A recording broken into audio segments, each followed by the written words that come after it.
day in the country, between 8 and 9 o'clock in the morning. A dark leaden-colored mass is creeping over the sky towards the sun. Red zigzags of lightning gleam here and there across it. There is a sound of faraway rumbling. A warm wind frolics over the grass, bends the trees, and stirs up the dust.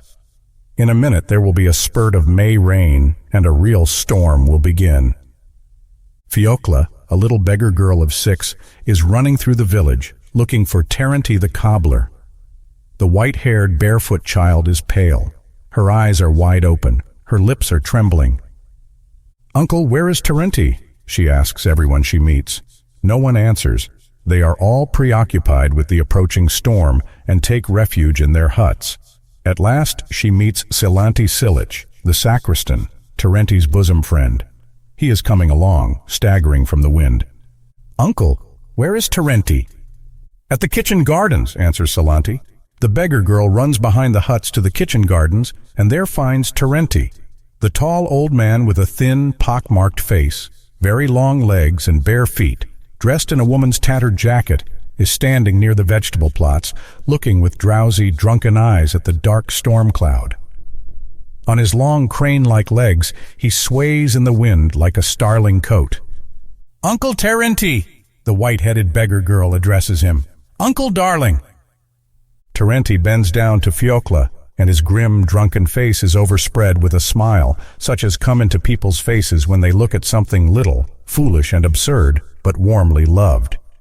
"Ah, servant of God, Fyokla," he says, lisping tenderly. "Where have you come from?"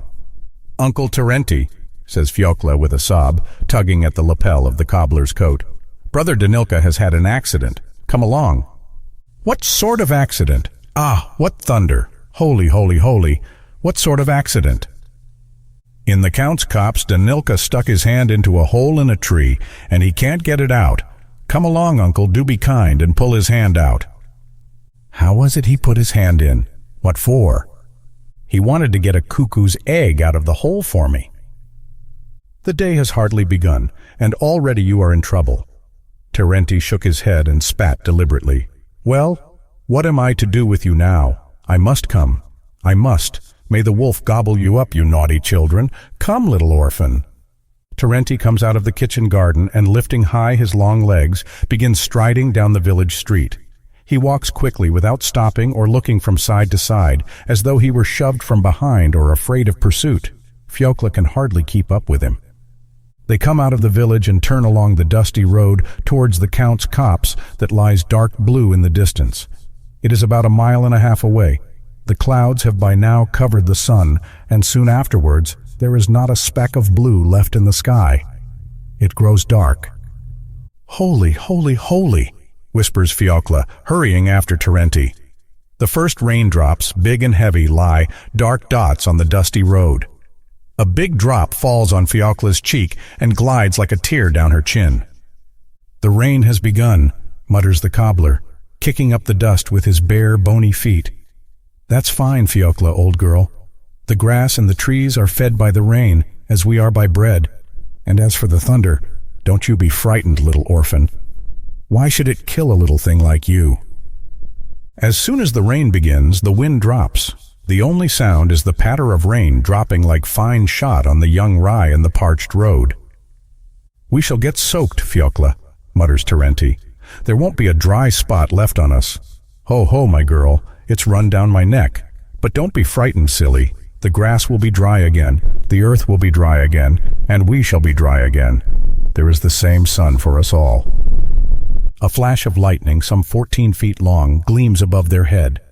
There is a loud peal of thunder, and it seems to Fyokla that something big, heavy, and round is rolling over the sky and tearing it open, exactly over her head. "Holy, holy, holy!" says Terenty, crossing himself. "Don't be afraid, little orphan. It is not from spite that it thunders." Terenty's and Fyokla's feet are covered with lumps of heavy, wet clay. It is slippery and difficult to walk, but Terenty strides on more and more rapidly. The weak little beggar girl is breathless and ready to drop, but at last they go into the Count's copse. The washed trees, stirred by a gust of wind, drop a perfect waterfall upon them. Terenty stumbles over stumps and begins to slacken his pace. "Whereabouts is Danilka?" he asks. "Lead me to him." Fyokla leads him into a thicket, and after going a quarter of a mile, points to Danilka. Her brother, a little fellow of 8, with hair as red as ochre and a pale, sickly face, stands leaning against a tree and with his head on one side, looking sideways at the sky. In one hand he holds his shabby old cap, the other is hidden in an old lime tree. The boy is gazing at the stormy sky and apparently not thinking of his trouble. Hearing footsteps and seeing the cobbler, he gives a sickly smile and says, "A terrible lot of thunder, Terenty. I've never heard so much thunder in all my life." "And where is your hand?" "In the hole. Pull it out, please, Terenty." The wood had broken at the edge of the hole and jammed Danilka's hand. He could push it farther in, but could not pull it out. Terenty snaps off the broken piece, and the boy's hand, red and crushed, is released. "It's terrible how it's thundering," the boy says again, rubbing his hand. "What makes it thunder, Terenty?" "One cloud runs against the other," answers the cobbler. The party come out of the copse and walk along the edge of it towards the darkened road. The thunder gradually abates, and its rumbling is heard far away beyond the village. "The ducks flew by here the other day, Terenty," says Danilka, still rubbing his hand.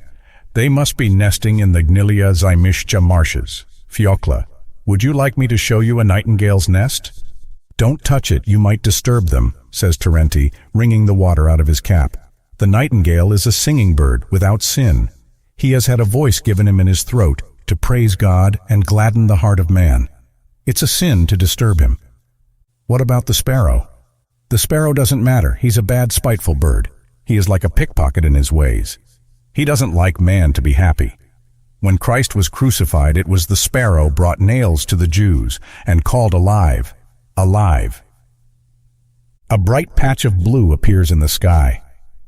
"Look," says Terenty, "an ant heap burst open by the rain. They've been flooded, the rogues." They bend over the ant heap. The downpour has damaged it. The insects are scurrying to and fro in the mud, agitated and busily trying to carry away their drowned companions. "You needn't be in such a taking. You won't die of it," says Terenty, grinning. "As soon as the sun warms you, you'll come to your senses again. It's a lesson to you, you stupids. You won't settle on low ground another time." They go on. "And here are some bees," cries Danilka, pointing to the branch of a young oak tree. The drenched and chilled bees are huddled together on the branch. There are so many of them that neither bark nor leaf can be seen. Many of them are settled on one another. "That's a swarm of bees," Terenty informs them. "They were flying looking for a home, and when the rain came down upon them, they settled. If a swarm is flying, you need only sprinkle water on them to make them settle. Now if, say, you wanted to take the swarm, you would bend the branch with them into a sack and shake it, and they all fall in." Little Fyokla suddenly frowns and rubs her neck vigorously. Her brother looks at her neck and sees a big swelling on it. "Hey, hey," laughs the cobbler. "Do you know where you got that from, Fyokla, old girl? There are Spanish flies on some tree in the wood. The rain has trickled off them, and a drop has fallen on your neck. That's what has made the swelling." The sun appears from behind the clouds and floods the wood, the fields, and the three friends with its warm light. The dark, menacing cloud has gone far away and taken the storm with it. The air is warm and fragrant. There is a scent of bird cherry, meadow sweet, and lilies of the valley. "That herb is given when your nose bleeds," says Terenty, pointing to a woolly-looking flower. "It does good." They hear a whistle and a rumble, but not such a rumble as the storm clouds carried away. A goods train races by before the eyes of Terenty, Danilka, and Fyokla. The engine, panting and puffing out black smoke, drags more than 20 vans after it. Its power is tremendous. The children are interested to know how an engine, not alive and without the help of horses, can move and drag such weights, and Terenty undertakes to explain it to them. "It's all the steam's doing, children. The steam does the work. You see, it shoves under that thing near the wheels, and it works." They cross the railway line, and going down from the embankment, walk towards the river. They walk not with any object, but just at random, and talk all the way. Danilka asks questions. Terenty answers them. Terenty answers all his questions, and there is no secret in nature which baffles him. He knows everything. Thus, for example, he knows the names of all the wild flowers, animals, and stones. He knows what herbs cure diseases. He has no difficulty in telling the age of a horse or a cow. Looking at the sunset, at the moon or the birds, he can tell what sort of weather it will be next day, and indeed, it is not only Terenty who is so wise. Silich, the innkeeper, the market gardener, the shepherd, and all the villagers, generally speaking, know as much as he does. These people have learned not from books, but in the fields, in the wood, on the riverbank. Their teachers have been the birds themselves, when they sang to them, the sun, when it left a glow of crimson behind it at setting, the very trees and wild herbs. Danilka looks at Terenty and greedily drinks in every word. In spring, before one is weary of the warmth and the monotonous green of the fields, when everything is fresh and full of fragrance, who would not want to hear about the golden may beetles, about the cranes, about the gurgling streams, and the corn mounting into ear? The two of them, the cobbler and the orphan, walk about the fields, talk unceasingly, and are not weary. They could wander about the world endlessly. They walk, and in their talk of the beauty of the earth do not notice the frail little beggar girl tripping after them. She is breathless and moves with a lagging step. There are tears in her eyes. She would be glad to stop these inexhaustible wanderers, but to whom and where can she go? She has no home or people of her own. Whether she likes it or not, she must walk and listen to their talk. Towards midday, all three sit down on the river bank. Danilka takes out of his bag a piece of bread, soaked and reduced to a mash, and they begin to eat. Terenty says a prayer when he has eaten the bread, then stretches himself on the sandy bank and falls asleep. While he is asleep, the boy gazes at the water, pondering. He has many different things to think of. He has just seen the storm, the bees, the ants, the train. Now before his eyes, fishes are whisking about. Some are 2 inches long and more, others are no bigger than one's nail. A viper, with its head held high, is swimming from one bank to the other. Only towards the evening our wanderers return to the village.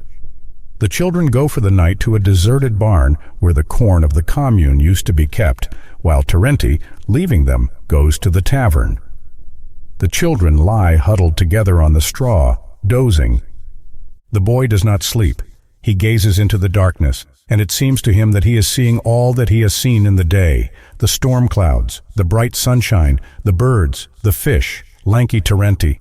The number of his impressions, together with exhaustion and hunger, are too much for him. He is as hot as though he were on fire, and tosses from side to side. He longs to tell someone all that is haunting him now in the darkness and agitating his soul, but there is no one to tell. Fyokla is too little and could not understand. "I'll tell Terenty tomorrow," thinks the boy. The children fall asleep thinking of the homeless cobbler, and in the night Terenty comes to them, makes the sign of the cross over them, and puts bread under their heads. And no one sees his love. It is seen only by the moon which floats in the sky and peeps caressingly through the holes in the wall of the deserted barn. Thanks for watching. Subscribe to our channel.